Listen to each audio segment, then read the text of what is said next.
भगवत गीता यथारूप अध्याय 6 ध्यान योग श्लोका 6.33 योऽयं योगस्त्वा प्रोक्ता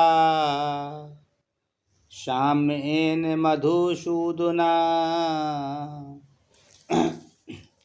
एतस्याहं न पश्यामि चंचलत्वा स्थितम स्थिराम।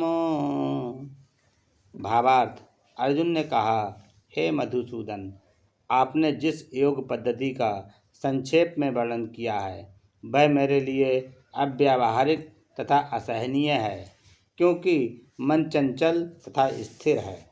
तात्पर्य भगवान कृष्ण ने अर्जुन के लिए सुचौ देश से लेकर योगी परमो मता तक जिस पद्धति का वर्णन किया है उसे अर्जुन अपनी असमर्थता के कारण अस्वीकार कर रहा है।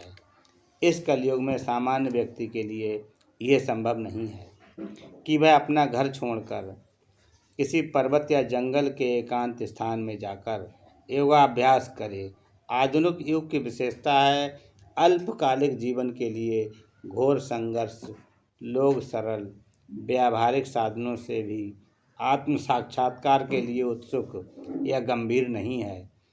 तो फिर इस कठिन योग पद्धति के विषय में क्या कहा जा सकता है, जो जीवन शैली, आसन विधि, स्थान के चयन तथा भौतिक व्यस्तताओं से विरक्ति का नियमन करती है।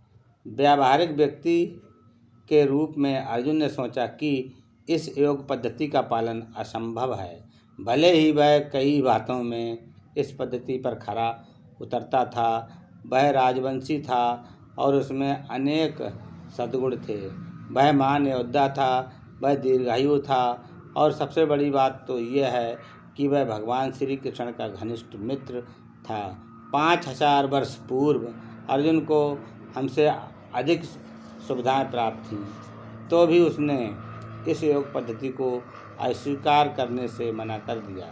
वास्तव में इतिहास में कोई ऐसा प्रलेख प्राप्त नहीं है जिससे यह ज्ञात हो सके कि उसने कभी योगाभ्यास किया हो।